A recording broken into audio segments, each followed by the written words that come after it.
साहित्य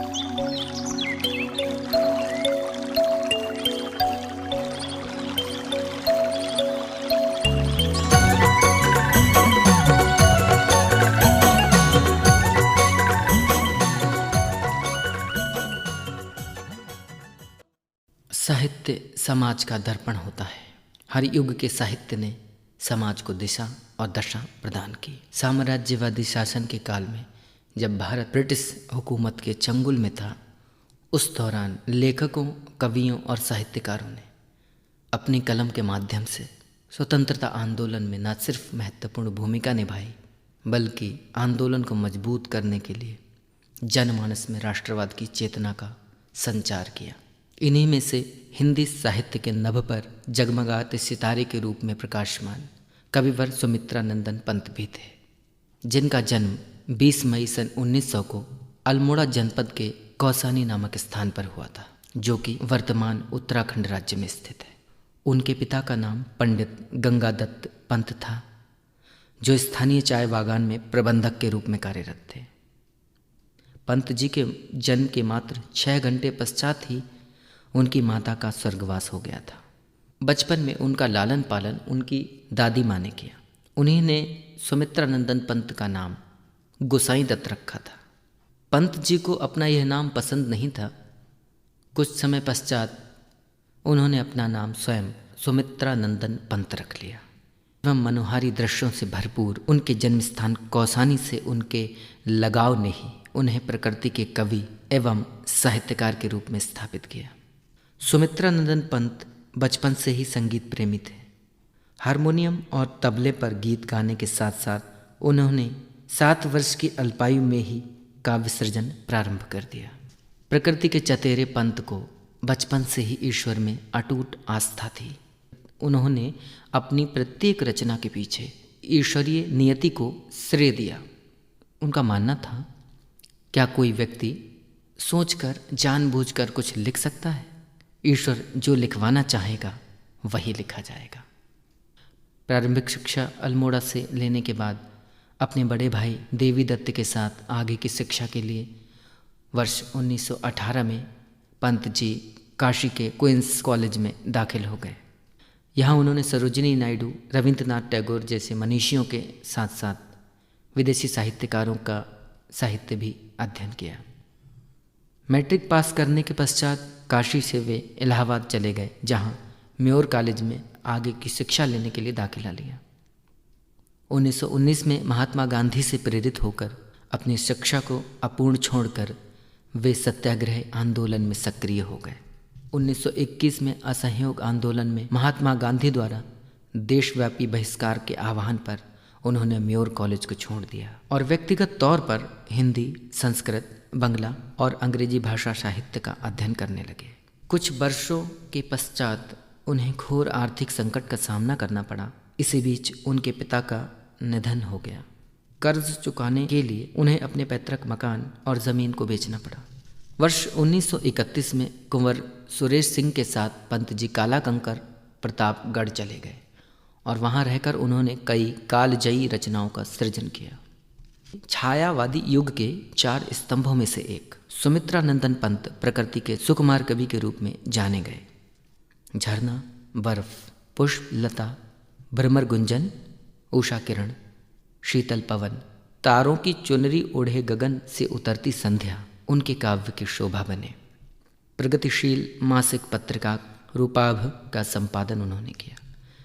वर्ष 1950 से 1957 तक आकाशवाणी में परामर्शदाता रहे।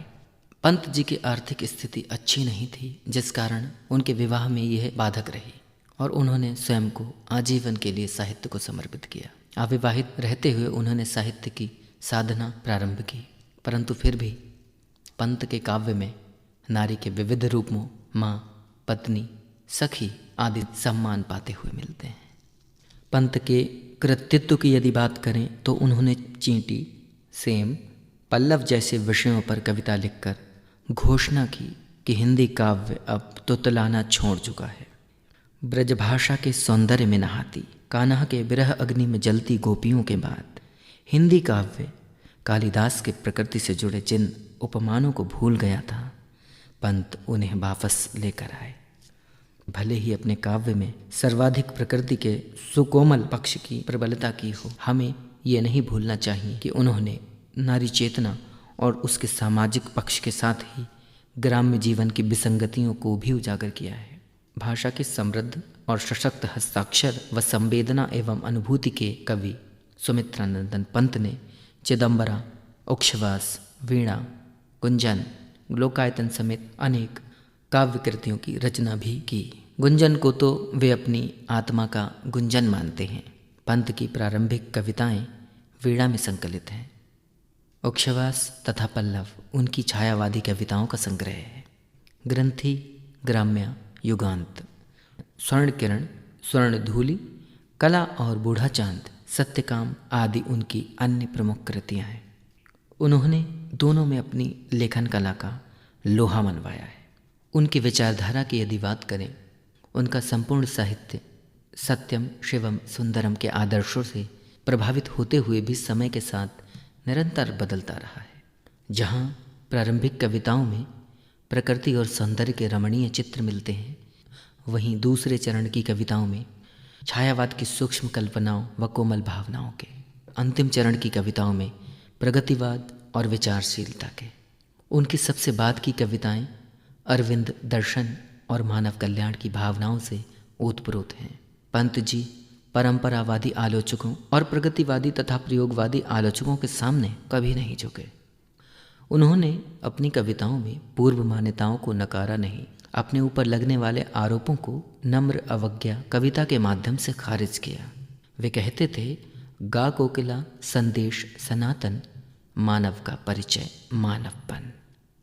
1955 से 1962 तक वे प्रयाग स्थित आकाशवाणी स्टेशन में कार्यक्रम निर्माता तथा परामर्शदाता रहे और भारत में जब टेलीविज़न के प्रसारण प्रारंभ हुए तो उसका भारतीय नामकरण दूरदर्शन उन्होंने ही किया।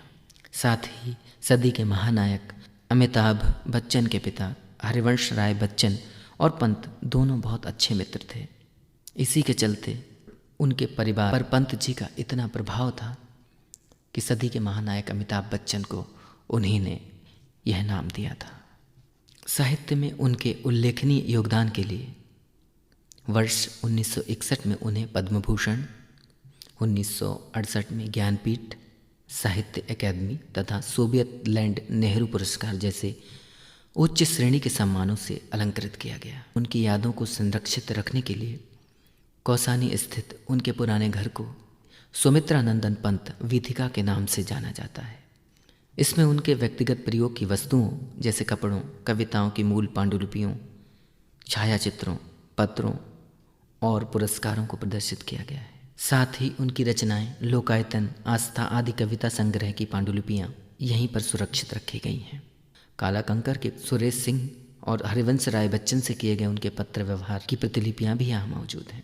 वर्ष 2015 में उनकी याद में भारत सरकार ने सम्मान स्वरूप उनके नाम व चित्र सहित एक डाक टिकट जारी किया।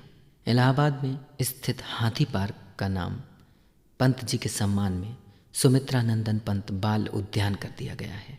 अभूतपूर्व रचनाओं के माध्यम से उन्होंने समाज को न सिर्फ एक नई दिशा दिखाई बल्कि जीवन पर्यंत अपने संघर्ष को भी अपनी कृतियों में उकेरा है। मानव के इसी संघर्ष और विजय के बीच कहीं ढूंढने पर मिलते हैं प्रकृति के सुकुमार कवि सुमित्रानंदन पंत। आजीवन साहित्य साधना करते हुए 28 दिसंबर 1977 को पंच तत्व में विलीन होकर हिंदी साहित्य के नभ पर एक जगमगाते सितारे की तरह देखा जा सकता है। आज 20 मई सन 2020 को इस महामारी के काल में जब मानव जाति संकट के दौर से गुजर रही है, कविवर की रचनाएं निश्चित रूप से एक मार्गदर्शक का काम करती हैं। घर में रहकर भी हम उनके साहित्य से प्रेरणा ले सकते हैं और आज के दिन 20 मई सन 2020 को पंत जी के जन्म दिवस पर उन्हें नमन।